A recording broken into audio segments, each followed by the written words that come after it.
Please welcome April. Thank you very much.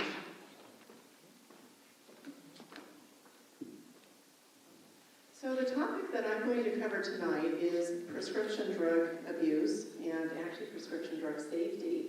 As I think we would all know, prescription drugs can absolutely be literally a lifesaver. There are certain people that have medical conditions and they really literally wouldn't be able to live day to day without the medications. We're not going to talk about that. What we're going to talk about are the potential dangers that are inherent in taking medication, either recreationally, as some of our young people and adults do, or otherwise as prescribed. Either way, they can be dangerous, and we're going to be talking about that. So why would I be interested in prescription drug abuse? Two words would tell the story on that, and they were, he's gone. Unfortunately, we lost our 21-year-old son, Joseph John Romero, also known as Joey, III, to an accidental overdose of prescription meds while he was a college student at Arizona State University on December 18, 2009. Joey was a graduate of Cal High here. We went through middle school, high school.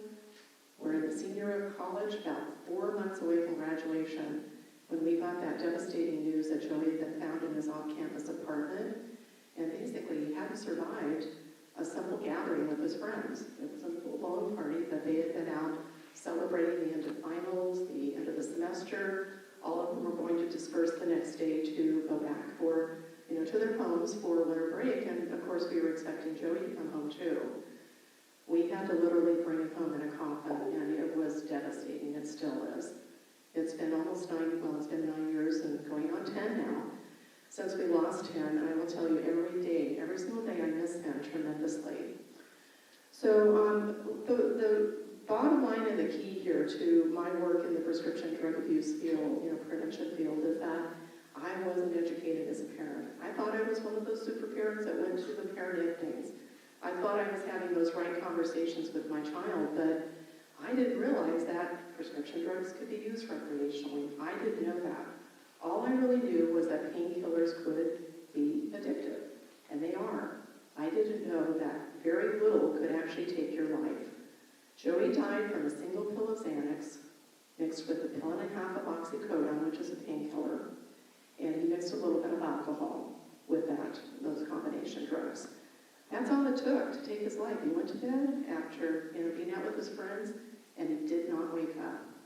And left a family and a community that's really devastated because of his loss.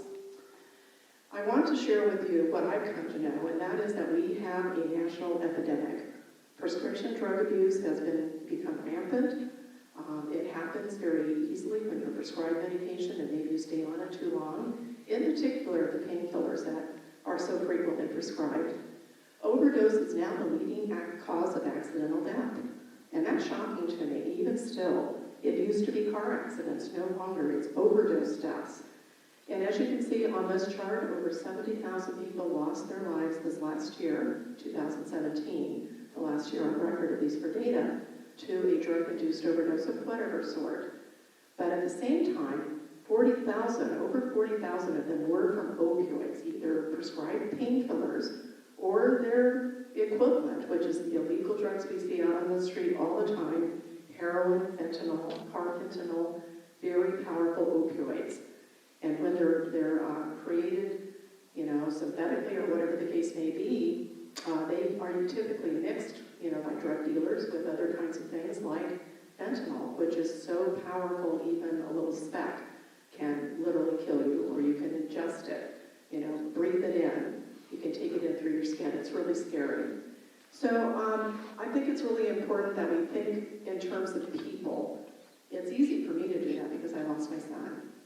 But every single one of these photos represents a family that is devastated, a community that's been impacted. Those numbers are real people. And they're not just somewhere else. They happen right here. We have had at least 30 deaths over the last few years here in the San Ramon Valley.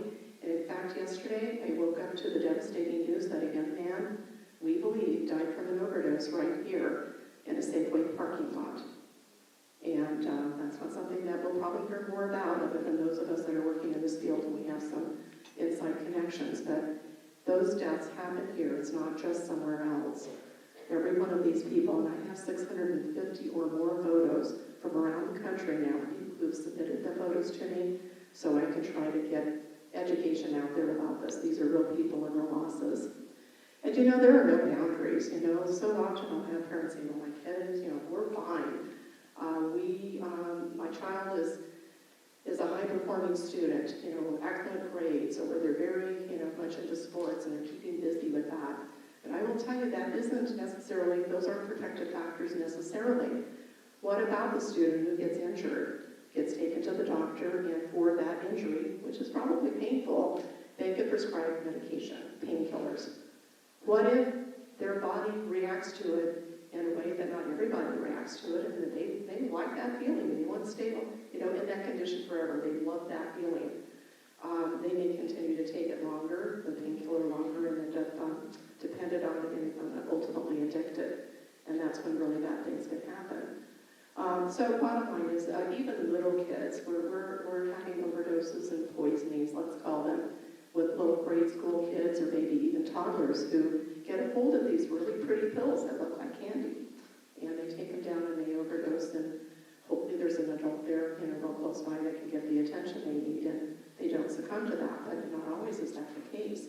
And our elderly people, they sometimes forget they take their medicine, or maybe they have multiple medications and the combinations don't work well for them. So anyone can be impacted by this. There's a common misconception we have to break down. So consider this a wall, right? The perception is, hey, a doctor prescribes them, so they're not harmful. How can that be? We'll just follow the directions and we'll be okay. Usually that's the case. But what if you have an underlying medical condition or other things, or maybe you double up on your meds, or you mix it with alcohol like my son did? It isn't necessarily, going to work out okay for you. So those are really the case. And don't think that you're not impacted. We have people breaking into cars, smash and grabs, they call them. Get whatever you can out of that car, go sell it quickly, and go buy your drugs.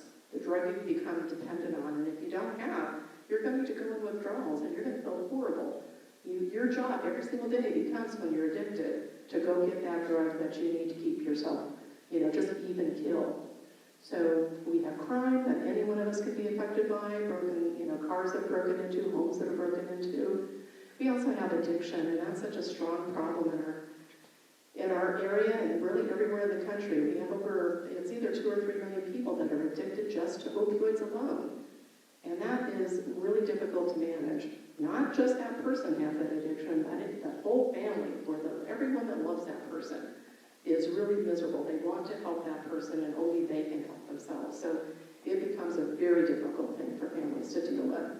It's easy to avoid, we just don't get there in the first place. So that's why we work on the prevention things that we do, which is really education of all the youth and adults in our community that we can touch.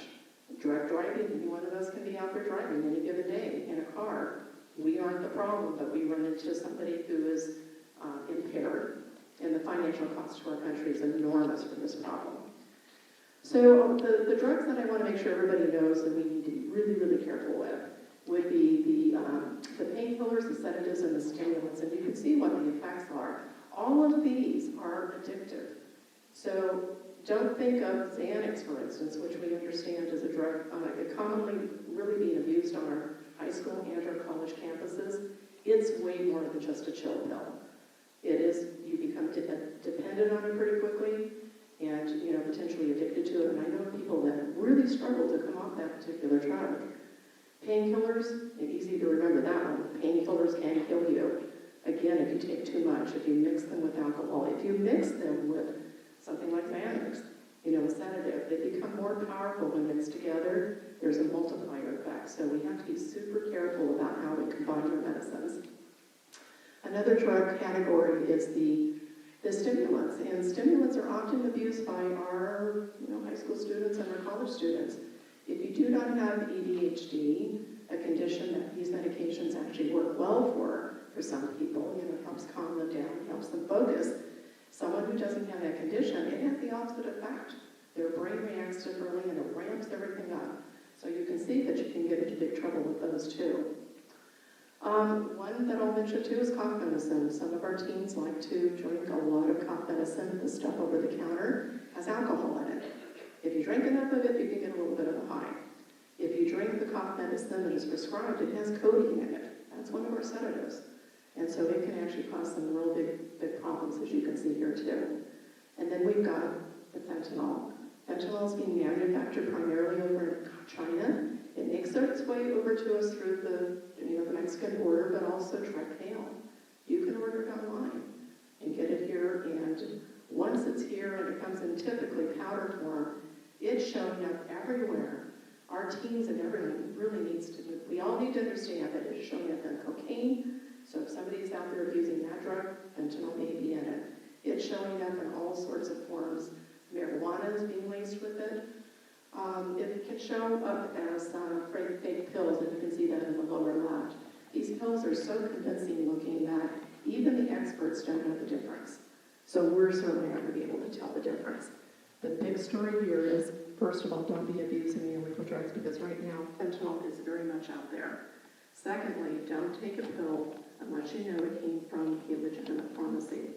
A lot of our pharmacies online look good in terms of their websites, but they're fake ones, and they are sending this kind of stuff out. So please, please be careful. Pill parties, we have those out there. We hear about them now and then, and that's where kids come together, and each of them is robbed from their medicine cabinets, who knows what, and they're thrown in a bowl mixed with each other. People are grabbing them. Alcohol is very often in the mix, and you can imagine the danger there. Don't want to do that. In terms of action, it struck me that we have probably the biggest wall involved in this situation, and that's called stigma. It's because of stigma that people don't necessarily go out and get treatment. They don't want to admit they have a problem. They don't want to out themselves to their family. What I want to say is we can break that stigma. All of us today, individually can break that stigma. Don't think of somebody with an addiction problem as somebody that has a moral failing, and if they could just fix themselves, they would. They make that choice. Once you're addicted, you really don't have a big choice. You have basically the choice of getting clean and getting treatment. Really hard decision to make, and it often, even in treatment for 30 days, does not work. Come out, maybe start using again immediately. But stigma causes us not to get the treatment in the first place. It also results in the fact that we don't have enough treatment facilities out there. So that wall has kept us from getting where we need to be to consider this as it is a health issue. And just like diabetes or any other health condition, we need to have treatment available to anyone who needs it and wants it. So that is a huge wall. We also need to get those medicines out of our medicine cabinets. My challenge to you today is to go home and take a look at what you've got in your own medicine cabinets. Are medicines expired? Are they just hanging there because maybe I'll use them someday? Maybe that painkiller will be needed. You know what? You can always get more medicine. Please lock them up if you need them and dispose of them properly if you don't. Most of our police stations, all of them in our area have them. Bins that you can just walk in, drop off your meds. All of the CVSs have them, and I think Walgreens will have them in their pharmacies soon too. It's easy to get rid of them. Do not flush them, because that is going to be harmful to our environment. Eventually that stuff makes its way to our water system. The other thing is learn the overdose signs, and here's a great example of them. If you think somebody is overdosing, please don't run, young people. We now have a Good Samaritan law that says you won't be prosecuted yourself, even if you're under the influence. We need to save lives, so make that call. This is a naloxone rescue kit. I would challenge all of you to get a kit. Even if you don't have a problem in your family, it doesn't matter. At any given time, we can be walking around town and we can encounter somebody that's overdosing. Had somebody seen that young man yesterday morning in his car and he was not looking like he was with it, there was a possibility of turning that overdose around had we had these kits. They're now available in our state of California, over the counter, in any pharmacy that carries them. We're working on getting all of them to carry it, but call in advance and just see if they carry naloxone. Otherwise, you can get a kit by just getting a prescription from your doctor. That's also legal now, to get a prescription to use that medication for someone else. Asking questions, when you go see a doctor, I also challenge you, please just ask, what are the side effects of this medication? Is it potentially addictive? If so, hey, wait a minute, do I have a family history of addiction? If so, you're more at risk. Even if not, find out. Challenge your doctor to find other alternatives for you, and there are those other alternatives, and here's an example of some of them. Pain issues and anxiety or sleep issues. So there is help out there. Recovery is possible. And so the key is, especially for young people, the sooner the addiction, if it's starting to take hold or a dependence is identified, ask for help. And here's a great phone number. This is a 24/7 hotline that can be called to find treatment in your area. And then we can also be contacted. We present at schools. I'm out in my great health classes all the time. Last week it was Dublin. I'll be out at Monte Vista High, Cal High, other classes in different schools around the area. If you have a group that could use this information that I've shared, I'm happy to come out and speak. So please take down the information here and give us a call if you need us. Thank you very much. Appreciate you listening.